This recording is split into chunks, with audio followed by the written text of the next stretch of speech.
encendidos, ¿verdad? ¡Sí! Bueno, pues no podía faltar, no podía esperarse más de los líderes. Yo quiero esta noche empezar contándoles lo más importante que les quiero contar esta noche, y es el agradecimiento a los líderes de ustedes, porque yo finalmente soy nuevo, muy nuevo en ese negocio. 4 años entré al negocio, y cuando yo entré al negocio compartí, lo primero que yo vi fue a los líderes que les están ayudando a ustedes.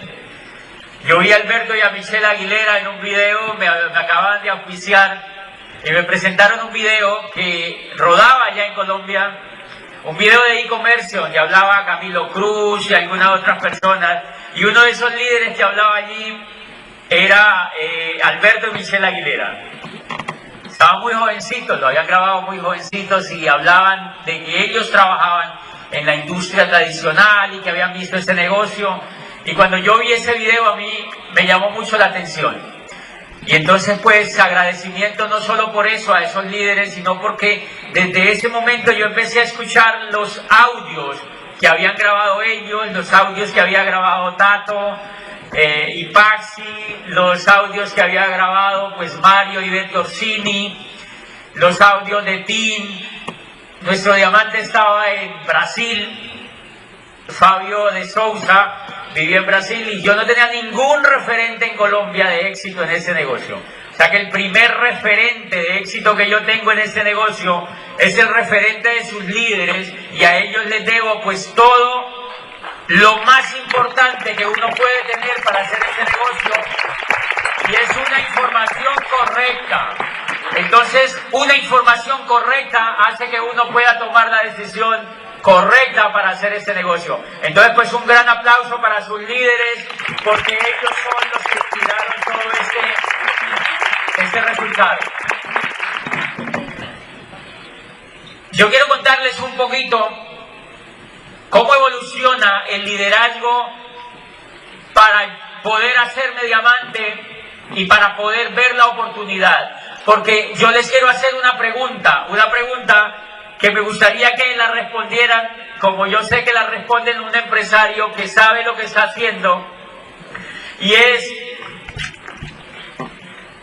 ¿quiénes de los que están aquí consideran que este negocio, que esta oportunidad que hacen es la mejor o una de las mejores del mundo?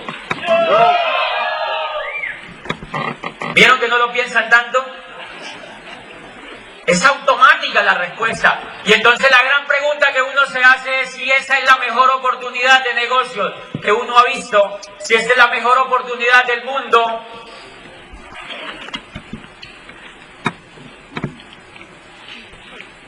¿Cierto que aquí tendrían que estar todos los Estados Unidos? Así mismo. ¿Verdad que sí? Y entonces allí entra una cosa que yo les quiero compartir en esta noche, y es qué es lo que se hace necesario para que uno vislumbre la oportunidad y se vaya al menos a llegar a diamante. Y es un poco la experiencia. Miren, cuando uno ve el negocio, uno lo ve muy sencillo porque se lo cuentan muy sencillo, y uno cree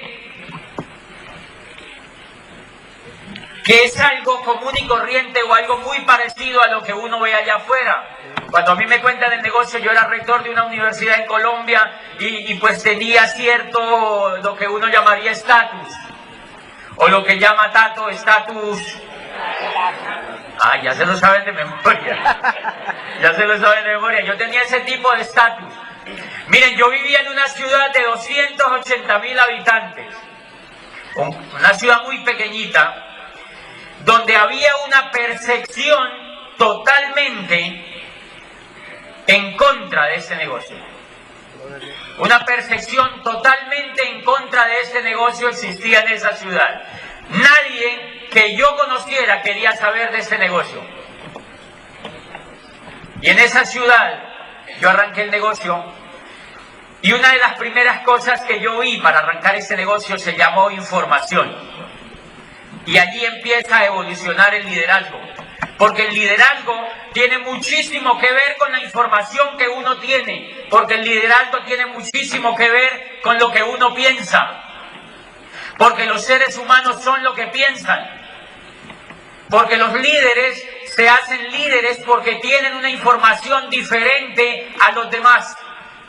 Son capaces de influenciar a otros porque lo que tienen en su mente y en su corazón les posibilita que influencien a otros. El liderazgo es influencia. Y si el líder, lo que hace el líder es que influencia a otros porque tiene X o Y información. Con la información que yo tengo, cuando a mí me presentan el negocio, yo no puedo influenciar a otros. Pero yo recuerdo que la persona que me invitó a este negocio empezó a poner en mis manos información, y una de la información que puso en mis manos fue una obra de un profesor norteamericano que ustedes me imagino que ya han leído y que han maciado lo que uno llama en el mundo académico. Ese profesor se llama Charles King. ¿Lo conocen, verdad? Network Marketing. Es un profesor que se graduó, hizo un doctorado en mercadeo en la Universidad de Harvard. Y como yo venía del mundo académico, a mí me interesó ese libro. El libro se llama Los Nuevos Profesionales. Y dicen en la tapa del libro, dice Los Nuevos Profesionales, el surgimiento del network marketing como la próxima profesión de relevancia. Y entonces yo, siendo rector de una universidad, leo el libro y yo digo, qué interesante, el network marketing como la próxima profesión de relevancia. ¿Ustedes creen que ese libro me interesaba a mí? ¡Wow! Ese libro me interesaba a mí porque yo estaba dedicado a formar profesionales.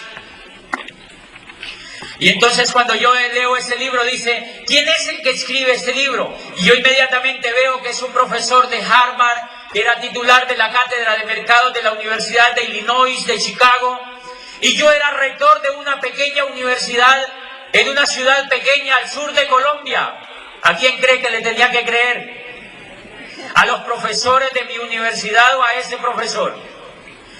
Pues al menos yo tenía que creerle a ese profesor, porque en su hoja de vida decían que ese profesor era consultor de las 100 compañías más grandes del mundo. De las 100 compañías más grandes del mundo, ese profesor había sido consultor. Y ese profesor estaba diciendo que el network marketing surgía como la próxima profesión de relevancia. Y a mí eso me empieza a dar creencia. Y en los líderes, la característica esencial de los líderes es que creen. Tú no encuentras a ningún líder que no tenga una convicción precisa sobre lo que quiere hacer, que no tenga una claridad meridiana de lo que tenga que hacer. Y entonces cuando yo destapo la obra, encuentro que en la primera página del libro, ¿saben qué dice? El network marketing, seguía el profesor, conocido en el pasado como marketing multinivel. En el pasado, óigase bien,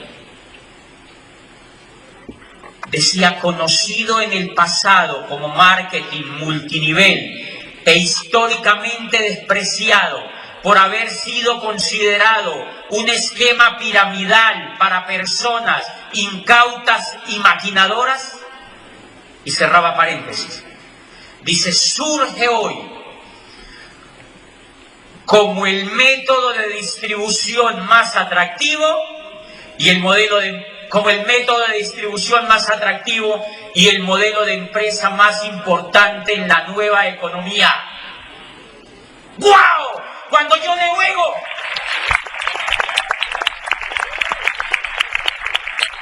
y la mente se me ilumina. El network marketing surge como el método de distribución más importante y el modelo de empresa más atractivo en la nueva economía. Y yo dije, ya esto fue que me invitaron. Qué importante lo que me invitaron, yo dije. ¿Y por qué no me habían contado? Y aquí yo quiero comentarles una cosa importante de lo que nosotros hacemos. Nosotros somos profesionales de la nueva economía.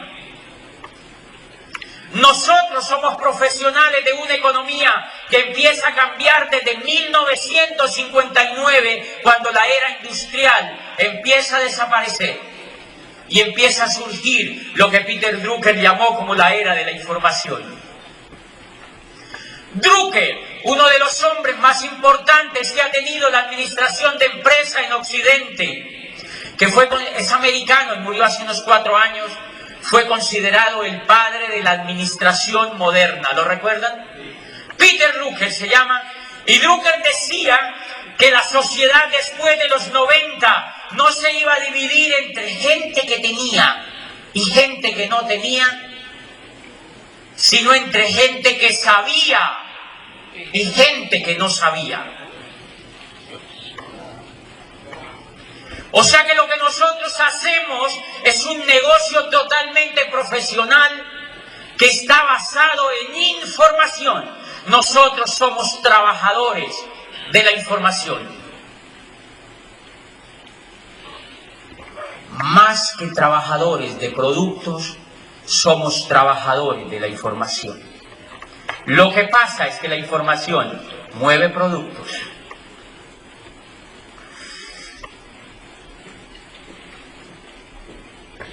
Y Drucker, cuando dice que la sociedad del futuro se va a dividir no entre gente que tiene y gente que no tiene, sino entre gente que sabe y gente que no sabe, se está refiriendo a gente que sabe dónde está el dinero.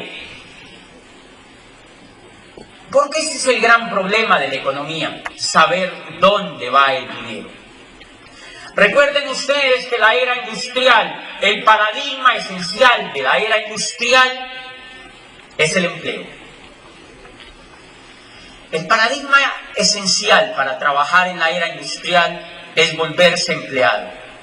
Entonces, como yo era rector de una universidad, adivinen yo en qué me enfocaba y en qué se enfocan las universidades en Occidente. ¿En formar qué? Empleados. Y no lo hacen mal. Perfecto. Y las universidades no tienen la culpa de formar empleados, porque para eso fueron hechas. Aunque nacieron en el siglo XII, las universidades realmente tuvieron el auge más importante en el nacimiento y consolidación de la era industrial, y lo que la era industrial pedían era empleados, no empresarios, empleados. Y entonces la universidad forma empleados, y esa información que se maneja es una información intelectual, solamente una información para saber cómo se abre un corazón y se opera cuando hay un trombo. Eso es ser plomero, pero en el corazón.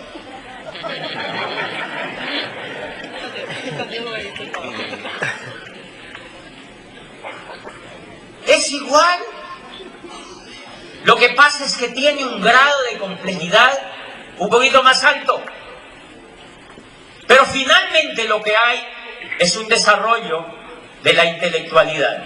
Y resulta que cuando cambiamos de era, desde 1959 empieza a desaparecer la era industrial y entramos entonces a la era de la información. Y la era de la información, entonces allí se empiezan a distinguir quiénes tienen información. Y cuando yo leo ese libro de Charles King, en el capítulo, yo me lo devoraba y lo leía y lo leía y lo leía.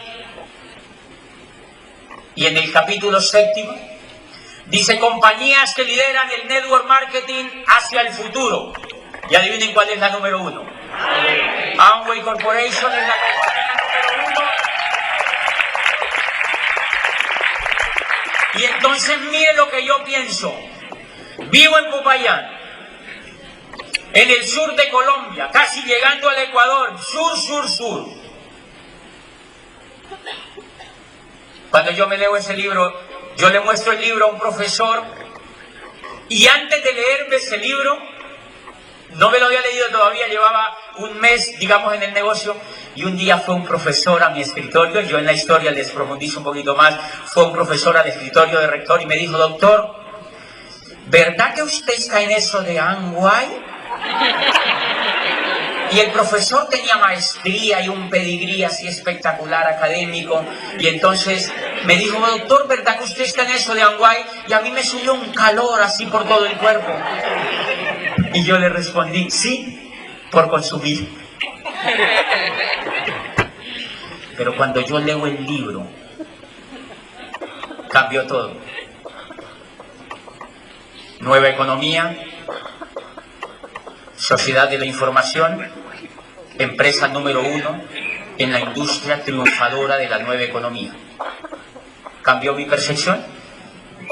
La percepción cambió y a partir de allí a todo el que llegaba a mi escritorio le compartía el negocio.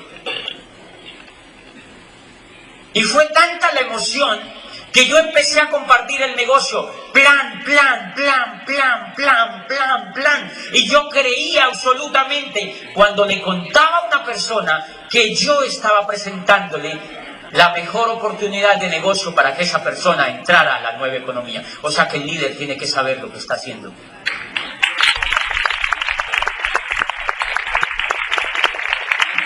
Si el líder sabe lo que está haciendo, desaparece el miedo.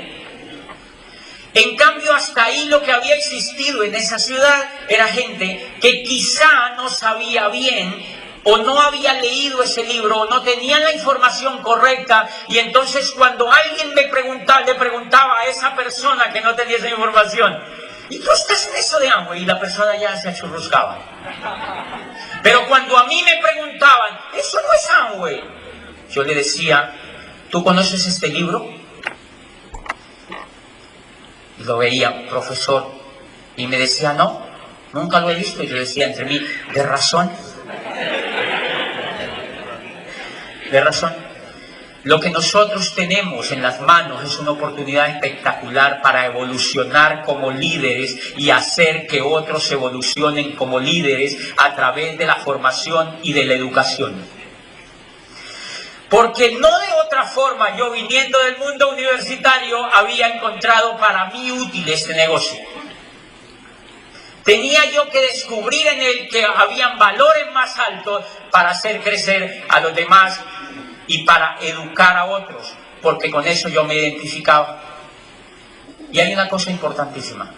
Ahí debajo de todo eso, fuera de la información que uno debe tener para hacer este negocio, yo les pido que, yo no sé, porque el libro bajó por el sistema, por fortuna. Yo ya lo había comprado a través de internet y no lo podía encontrar en español. Y por fortuna los líderes de ustedes hicieron bajar ese sistema, lo hicieron bajar a mi país y cayó en mis manos. ¿Quiénes de los que están aquí han leído esa obra? Ok, pero ojo, yo no los quiero juzgar por eso, porque pueden haber que han leído obras más importantes que esa. Pero eso es muy importante para entender qué es este negocio. Y miren lo interesante, ahí hay una evolución del liderazgo. ¿Saben por qué los líderes se hacen líderes en cualquier cosa? ¿Saben por qué Napoleón fue el líder que fue en la época que vivió? Porque desde que él estaba en la escuela, desde que lo llevaron chiquitico a esa escuelita militar en Francia, él se volaba de clases y había leído las vidas de los griegos ilustres de Plutarco. Y entonces él también decía: yo quiero ser un ilustre. Y lo fue. Sí. Napoleón empezó a leer desde esa época de niño la vida de los hombres ilustres de Plutarco. O sea que tenía buena información. Tenía muy buena información, y en este negocio ocurre lo mismo. Si tú tienes buena información, le vas a dar sentido a lo que estás haciendo. Honestamente, a mí me daba vergüenza saber que estaba en una oportunidad tan impresionante y que no me iba a hacer diamante. Ya me daba pena. Y eso depende de lo que tú creas. Yo les quiero referir, ¿se acuerdan ustedes de aquella historia en Latinoamérica, es muy conocida, de una persona que está pegando ladrillos? Es muy antigua y se la deben saber todas. Es una historia, es una anécdota de un señor que está pegando ladrillos. Hay dos allí trabajando, hay varios, y le preguntan a uno: ¿tú qué estás haciendo? Y dice uno de estos: estoy aquí pegando ladrillos. Y le preguntan al otro: ¿y tú qué estás haciendo? Y dice: estoy construyendo la catedral más linda de esta ciudad. Esa información cambia totalmente la forma como uno y otro pega los ladrillos. Totalmente. Si tú crees que estás en un negocio para vender productos y sobrevivir, ese es el negocio que vas a tener. Pero si tú crees que estás en un negocio para construir el futuro y para ayudarle a construir el futuro a los demás, cambia totalmente la acción y de ahí se van a ver los resultados. Y miren lo interesante, este negocio es espectacular porque es en sí, frente a lo que uno ve de los negocios allá afuera, es como hacer una franquicia. O sea, tiene características similares a lo que se hace una franquicia. O sea, que tiene un patrón medible y ejecutable de cómo se construye. Entonces la pregunta es, si uno tiene la fórmula, ¿por qué no lo construye? Si uno tiene la fórmula, ¿por qué no lo construye? Y esa fue la primera pregunta que yo me hice. Listo, ¿cómo se llega a diamante? Entonces me mostraron el monacho, cómo se hacía. El camino. Todo aquel que esté aquí sentado y le pregunte a su diamante, o a alguien que le diga cómo se llega a diamante, ¿se lo dicen o no se lo dicen? Uno sabe cómo se llega a diamante. Entonces hay una cosa importante. Si uno está en este negocio y no está trabajando para llegar a diamante, está como el que está trabajando para pegar ladrillos. Y una cosa que yo escuché de un líder de este negocio era que uno tenía que saber la fecha de diamante. ¿Se acuerdan? Iván Morales. Decía: tú tienes que saber la fecha de diamante, porque si tú no sabes la fecha de diamante es porque no crees. Porque o no crees en ti o no crees en la oportunidad, y eso a mí me llamó mucho la atención. Y entonces yo pregunté: ¿cómo es que se llega a diamante? Y me dijeron: es así, ¡fun! Y es así, ¡fun! Y yo: bueno, y entonces hagámoslo. Y le puse fecha, cuando iba a calificar a diamante, porque mi diamante tenía que venir de Brasil, a 9 horas de donde yo vivo. Y entonces él me dijo: ¿cuándo es que van a calificar a diamante? Y yo le dije: en tal convención. Y me dijo: ok, para ir comprando los tiquetes. Porque lo oí de un líder que decía: ¿qué hay debajo de todo eso? Creencia. Debajo de todo eso lo que hay es una excelente información que permite que el liderazgo evolucione. Nosotros tenemos en este negocio un espectacular programa educativo que hace que los seres humanos evolucionen. Que hace que los seres humanos evolucionen. Que hace que los seres humanos evolucionen. Por ejemplo, uno de los grandes hallazgos que yo hice y que me permitió avanzar en la construcción del negocio fue el cambiar, por ejemplo, que uno hace este negocio no por uno, sino por otros. Uno realmente no hace este negocio por uno, sino por otros. Y si yo empiezo a cambiar esa forma de pensar cuando yo voy a darle el plan a una persona, yo estoy pensando en ella. Y si yo estoy pensando en ella, ¿ustedes creen que no hay más posibilidades de que esa persona me escuche? Hay mucho más posibilidades de que esa persona me escuche.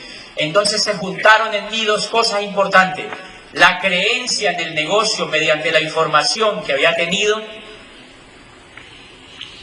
la creencia que yo tenía en que yo lo podía hacer, y empezaba a contarle el negocio a otros pensando en la situación de ellos, para que les sirviera a ellos. Y era increíble, todo el mundo me decía que sí. Entonces yo escuchaba en los CDs que decía: se van a reír de ti, se van a reír de ti, te van a decir que estás loco. Y yo decía: pero de mí nadie se ríe. ¿Dónde será que a uno se le ríe? No veo en el guión dónde es que a uno se le ríe. ¿Por qué dirán que a uno se le van a reír? Y después aprendí que realmente a uno se le ríen, porque uno es posible que esté haciendo tonterías. O sea, porque no está ni convencido, ni tiene la información correcta, ni la convicción correcta para transmitir el negocio. Porque es imposible que a alguien se le ría por una buena idea. ¿Cierto que no es lógico que a alguien se le ría porque está presentando una buena idea? Y miren una cosa, empresarios que hay allí. ¿Notan ustedes que las personas cuando ingresan al negocio, uno le cuenta el negocio a alguien y esa persona dice, yo siempre les hago el ejercicio, le digo, yo me lo cuento fácil, y yo le digo, ¿cierto que está fácil? Y me dice, sí, está muy fácil. ¿Está muy fácil? Está muy fácil el negocio. Y entonces yo digo, no, este ya lo va a hacer. Pero yo empezaba a notar que esas personas se iban a la calle y cuando volvían a hablar con uno, yo le decía, ¿cómo les ha ido? Y me decían, no, mira que uno va a la gente ya todo el mundo sabe, todo el mundo me dice que no, me cierran la puerta, me miran feo, me sacan la lengua, me cancelan la cita. Y no, fuera de eso, pues yo soy Virgo, el signo no me ayuda. Entonces, ¿qué observaba debajo de todo eso? Que había miedo. Que lo que había era miedo. Entonces miren lo importante. Miren lo importante en este negocio. Compañía número 1. Los mejores productos. La mejor variedad de productos y calidad excelsa y seriedad y 50 años de historia. ¿Quién tiene eso? Y el dineral que tiene esta compañía. O sea que el problema no es eso. Ese no es el problema. Cuando esa persona viene y se queja, esa persona lo que necesita es desarrollo humano. Esa persona no necesita nada más. Esa persona, yo no puedo con esa persona, y fue mi experiencia decirle a la persona, mira, pero es que Nutrilite es la número 1. Yo le decía a la persona, mira, es que Amway es la número 1, es que Nutrilite es el número 1. Decía, sí, pero me sacan la lengua igual. Igual me sacan la lengua. Igual me dejan plantado. Y entonces yo empecé a descubrir que realmente lo que hacía que el negocio funcionara era el grado de desarrollo humano que yo lograra en los otros. Era el grado de liderazgo que yo ayudara a los otros a desarrollar. Era el grado de liderazgo que yo ayudara a los otros a llevar adelante, porque ahí se les iba quitando el miedo y se les iba quitando las excusas. Y noten una cosa. El miedo, lo que la mayoría de la gente tiene para poder hacer este negocio, es miedo. Y resulta que el miedo y la pobreza son íntimos amigos. El miedo y la pobreza son íntimos amigos porque es mucho más fácil no hacer las cosas que hacerlas. Si ustedes observan, para mantener el empleo en la era industrial, adivinen cuál es el elemento más importante que hay por debajo de todo. El miedo. Toda la educación tradicional está enfocada en mantener el miedo. Miedo y empleo son sinónimos. ¿Han visto que cuando uno se quita el miedo, se quita también el empleo?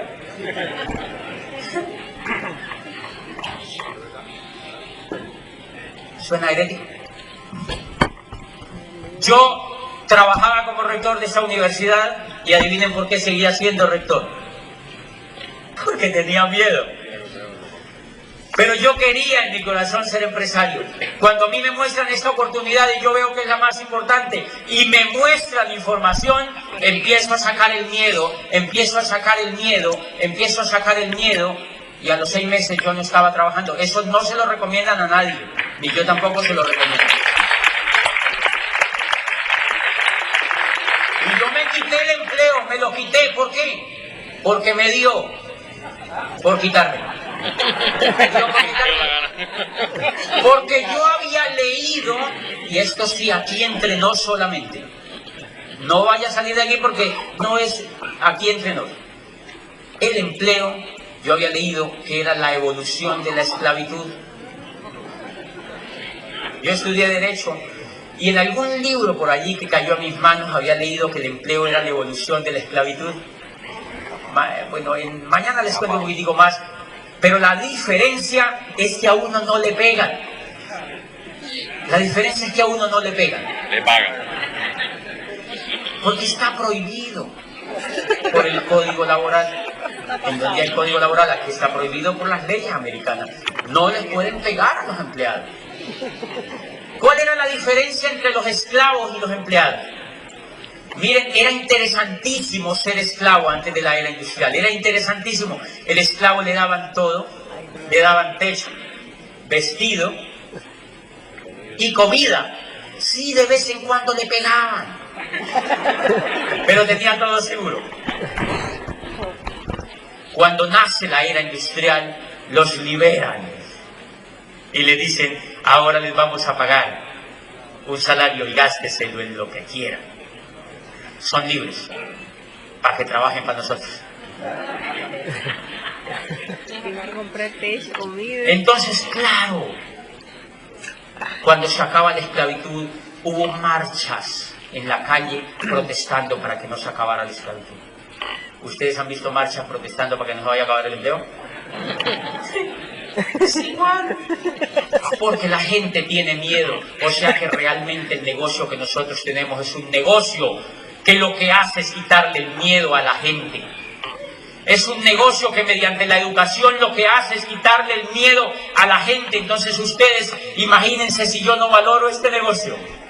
Un negocio que está hecho para quitarle el miedo a la gente como factor de liberarlos de una economía que se está extinguiendo.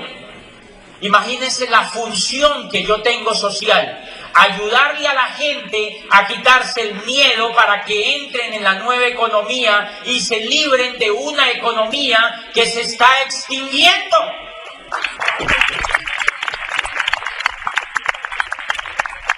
Y ahí hay un sentido de liderazgo. Allí hay un sentido de liderazgo. Allí tiene sentido la función. ¿Que eso da plata? Sí, eso da plata. Pero es un factor secundario. Los líderes siempre trabajan con valores superiores. Los líderes no trabajan con valores inferiores. ¿Se acuerdan de la escala de Maslow? De Abraham Maslow.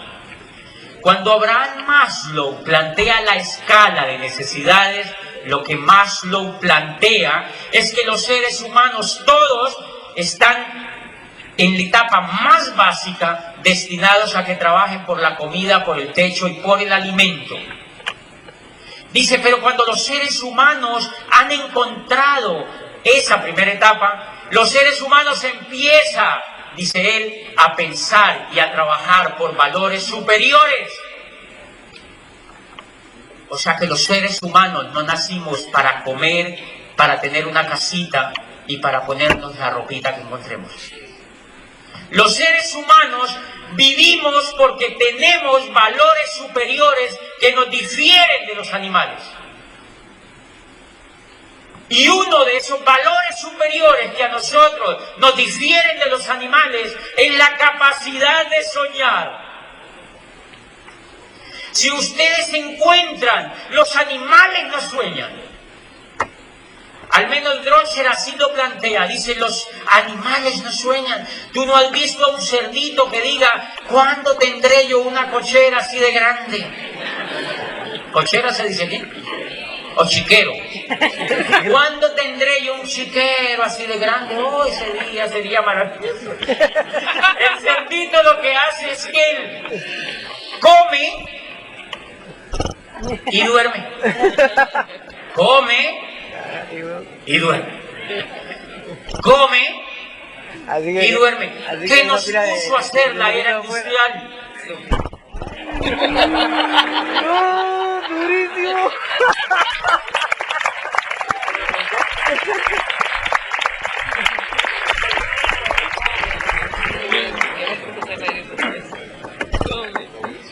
Señores, mucha de la educación de la era industrial nos acercó más al reino animal que al humano. Porque no fue capaz de sacarnos del comportamiento animal y ayudarnos a que nosotros lográramos los valores de excelencia. Porque nunca que yo haya visto, ni en la educación que tuve básica, secundaria, ni universitaria, ni en la que yo mismo impartí, nunca escuché que se hablara de sueños. Y si la educación no habla de sueños, está formando a los seres humanos para que vivan como los animales. Cuando yo encuentro este negocio, encuentro que en todo el material educativo hablaba de sueños, de que tú podías lograr lo que quisieras, de que tú podías ser libre. O sea que nosotros tenemos enfrente un negocio que tiene valores superiores, que invita a los seres humanos a construirse sobre valores superiores. Sobre valores superiores. Sobre valores, sobre el sueño de poder construir el futuro que uno quiera. Y entonces allí, ¿ustedes se imaginan la riqueza de negocio?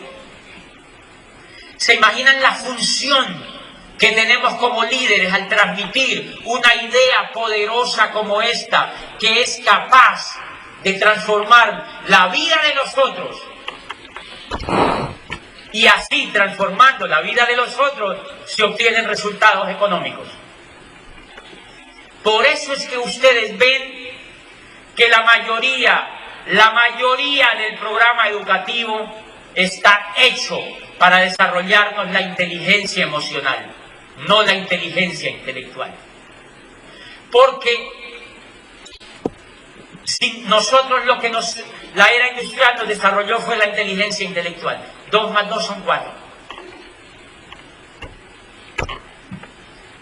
Sí.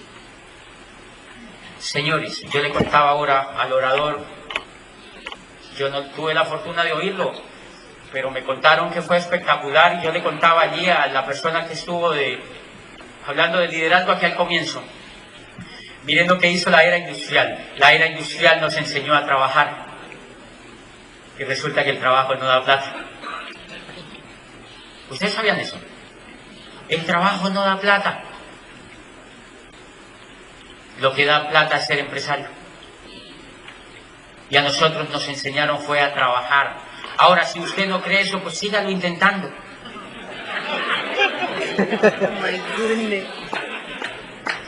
Realmente el esquema en este negocio es ser empresario. El esquema en este negocio es ser empresario. A nosotros en este negocio, o al menos a mí, no me invitaron para que yo fuera vendedor de productos. A mí me invitaron para que yo fuera empresario. Cuando yo invito a una persona a este negocio, yo la invito a que sea empresaria. Y por eso me enfoco a desarrollar en ella los valores superiores de empresario. La capacidad de soñar, la capacidad de perseverar, la capacidad de no rajarse, la capacidad de imaginarse que él puede construir el mundo que él quiera, la capacidad de entusiasmarse, la capacidad de ser productivo, la capacidad de crear. Porque a veces yo pienso que hay una equivocación a veces, no equivocación, pero la gente lo interpreta, que cuando uno le dice a la gente que venga y haga este negocio para que se haga diamante, la gente cree que uno lo está invitando a que venga y haga este negocio para que no haga más nada en la vida. Y eso genera percepciones equivocadas sobre nuestro negocio. Yo siempre le digo a la gente que haga este negocio para que llegue a diamante, para que pueda ser mejor ser humano, para que se pueda humanizar, para que se pueda volver mejor ser humano, por una razón muy sencilla. Porque si uno se la pasa toda la vida trabajando en un trabajo rutinario y no se sale rápidamente de él, recuerden que allí no hay creación. ¿Han notado eso? que una de las etapas de todo el trabajo en la era industrial es que allí casi no hay creación, y yo les tengo un ejemplo que seguramente me lo van a entender, y es que miren, a mí me gusta mucho la biografía de Newton. ¿Recuerdan que Newton descubre la teoría de la gravedad? La gravitación universal la descubre Newton, porque Newton trabajaba en Cambridge. Newton era una especie de mimado de Cambridge, y él era un profesor ilustre de allá, que lo dejaron jugar con la ciencia, y tenía todo el tiempo del mundo para que jugara con la ciencia. Y entonces miren lo que hace Newton. Newton ve caer una manzana y dice, ¿por qué la manzana no cae para arriba? ¿Por qué tiene que caer para abajo? Y empieza a cuestionarse.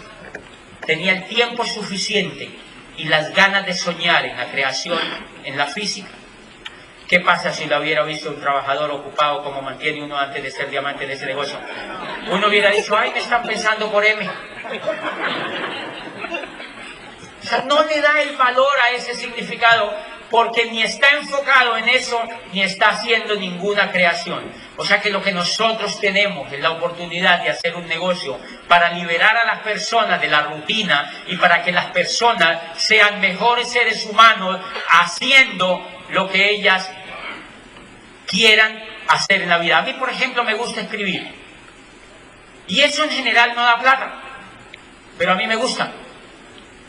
Entonces, ¿yo qué hago? ¿Escribo o no escribo? Cuando a mí me muestran ese negocio, me dicen, si usted puede hacerse diamante en ese negocio, usted puede dedicarse a escribir. Y entonces yo me puedo dedicar a escribir. ¿Qué es lo que estoy haciendo allí? Cumpliendo mi condición de ser humano. O sea que cuando yo le cuento a otro ser humano este negocio, le digo, hágalo rapidito hasta diamante, para que empiece a cumplir su condición de ser humano, porque antes de ahí usted va a vivir un poquito ocupado. Hace poquitico, una de las glorias es tener el tiempo suficiente.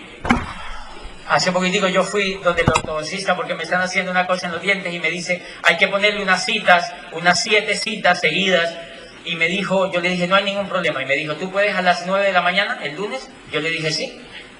Y me dijo, ¿y puede a las 3 de la tarde el martes? Le dije, sí. Y me dijo, ¿y el miércoles a las 11? Le dije, también. Y me dijo, ¿y el jueves a las 2 de la tarde? Y le dije, sí. Y me dijo, ¿y es que usted no trabaja? Entonces yo me quedé viendo y le dije, no, yo no hago nada. Yo no trabajo. Y entonces él me dijo, ¿cómo así que no trabaja? Yo le dije, no, eso a mí no me gusta.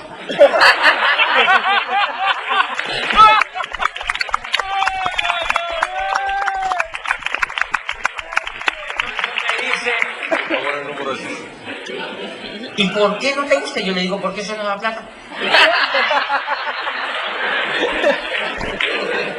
Le digo, ¿por qué eso no da plata? Y él es un ortodoncista famosísimo. Y yo le digo, no, porque eso no da plata. Y él le queda eso como sonando. Y entonces yo le explico, le digo, no, lo que da plata es hacer negocio. Trabajar no da plata. O sea, sí da plata para vivir, pero así como para... no. Entonces me dijo, ¿cómo así? Entonces, ¿tú qué haces? Y se ha puesto a hacer esa pregunta. Y se ha puesto a hacer esa pregunta, y claro, en la noche ya estaba auspiciado.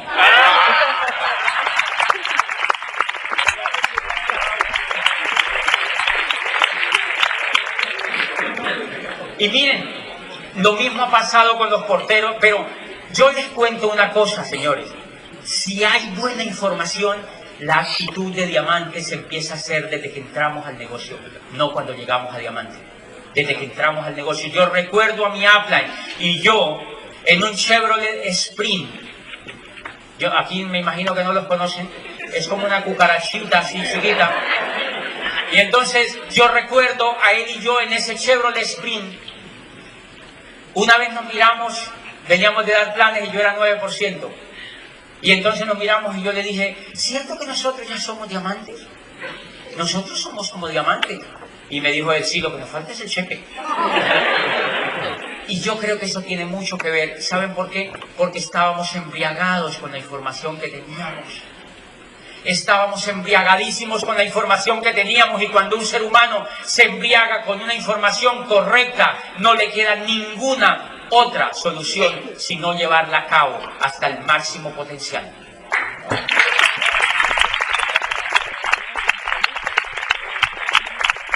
Y así va evolucionando el liderazgo. Así va evolucionando el liderazgo y ese máximo potencial. Por eso cuando Baudelaire, que era un poeta de París, me imagino que varios lo conocen, bueno, él ya murió.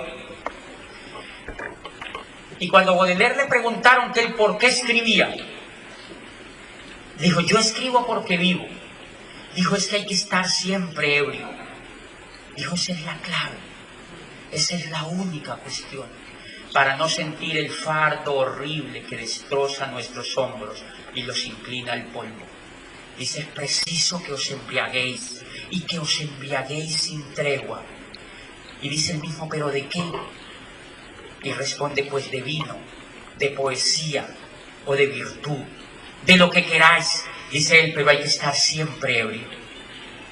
Y yo creo que en este negocio ocurre lo mismo. Si uno se embriaga de nuevo con la información correcta, con esa ebriedad que le da la información, uno puede llegar a diamante. Buenas noches.